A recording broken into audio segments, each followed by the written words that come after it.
حوازن کی طرف سے حنین میں، اور مسلمانوں کو بڑی شہادتوں کا اور مشکلات کا سامنا کرنا پڑا۔ اس جنگ کے اندر حضرت ام سلیم رضی اللہ تعالی عنہا موجود۔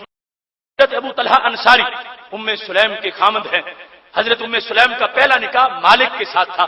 جن سے انس پیدا ہوئے، جن کو انس بن مالک کہا جاتا ہے۔ مالک کی وفات کے بعد نکاح دوسرا جو ہے وہ حضرت ام سلیم کا حضرت ابو طلحہ انصاری کے ساتھ ہوا۔ حضرت ابو طلحہ انصاری نے حنین میں 20 کافروں کو مارا تھا، اور جس وقت نبی علیہ السلام سے ملے تو ساتھ حضرت ام سلیم رضی اللہ تعالی عنہا بھی موجود تھیں۔ رسول اللہ صلی اللہ علیہ وسلم کو حضرت ابو طلحہ نے تعارف کروایا، کہنے لگے حاذہ ام سلیم، یا رسول اللہ ام سلیم بھی آئی ہوئی ہے۔ حاذہ ام سلیم، یہ میرے ساتھ ام سلیم ہیں، ماہا خنجر، انہوں نے خنجر پکڑا ہوا ہے، ام سلیم ہے اور خنجر پکڑا ہوا ہے۔ حضرت ام سلیم وہ خاص خاتون ہیں جہاں نبی علیہ السلام باقاعدہ تشریف لے جاتے رہے، چونکہ ام حرام بنت ملحان کی ہمشیرہ ہے، اور ام حرام بنت ملحان نبی علیہ السلام کی رضائی خالہ ہے، اس واسطے ام سلیم کے ساتھ بھی وہ حرمت والا رشتہ موجود ہے۔ حضرت ام سلیم خود بول پڑی، کہتی ہیں یا رسول اللہ صلی اللہ علیہ وسلم، میرے جذبات بھی بڑے ہیں، خنجر لے کے میں بھی آئی ہوں۔ کیوں؟ یا رسول اللہ صلی اللہ علیہ وسلم، ان دنا منی مشرک وقت بھی قتلہ، اس لیے خنجر لے کے آئی ہوں کہ کوئی مشرک ملے گا تو اس کا پیٹ چیر دوں گی، وقت بھی قتلہ، اس کا پیٹ چیروں گی، پیٹ چیرنے کے لیے خنجر لے کے آ گئی ہوں۔ ایک طرف مسلح پہ بیٹھتی ہیں تو ان کے تقوی کا کوئی اندازہ نہیں کر سکتا، دوسری طرف اس طرح نکلتی ہے ایسی شیر دل ہے، کافروں کو ذبح کرنے کے لیے، پیٹ چیرنے کے لیے اپنا اسلوب رکھتی ہے۔ اور یہ حضرت ام سلیم رضی اللہ تعالی عنہا، اگر ان کی بایوگرافی بیان کی جائے ان کی حیثیت کو حیران رہ جائے گی آج کی دختر اسلام۔ حضرت ام سلیم رضی اللہ تعالی عنہا کا نکاح جو تھا مالک کے ساتھ، تو مالک مشرک، جب حضرت ام سلیم رضی اللہ تعالی عنہا نے کلمہ پڑھا، مالک جو انس کے باپ ہیں وہ سفر پر تھے، حضرت انس کی ولادت ہو چکی تھی۔ مالک جب گھر واپس آئے تو مالک کو پتا چلا کہ میری بیوی نے کلمہ پڑھ لیا، تو آ کے کہا اپنی بیوی سے، حضرت ام سلیم رضی اللہ تعالی عنہا سے، مالک کہنے لگے اسبوتے، کیا تم دین چھوڑ گئی ہو؟ اس وقت یہ لفظ بولا جاتا تھا کہ تم نے دین چھوڑ دیا، سابیہ بن گئی ہو، یعنی پرانا باپ دادے والا مشرکوں والا دین چھوڑ دیا، سابیہ بن گئی ہو۔ تو ام سلیم نے کہا نہیں نہیں، سابیہ نہیں بنی، لیکنی آمن، تو میں تو ایمان لائی ہوں۔ اچھا، اب وہ کافی دیر باہر رہ کے آیا تھا، مالک انس جو ہیں جس وقت بڑے ہو گئے بولنا شروع کیا۔ آج کی ماؤں کو بہت سے گھروں میں یہ ان کا ورد ہے، چھوٹے چھوٹے بچوں کو سب سے پہلے پڑھاتی ہیں تو لا الہ الا اللہ محمد الرسول اللہ، یہ حضرت ام سلیم کا بنایا ہوا طریقہ۔ اب حضرت انس جب کچھ بولنے لگے تو حضرت ام سلیم کہتی ہیں اپنے اس ننھے بیٹے سے، تلقین انسا، حضرت انس کو تلقین کرتی ہیں،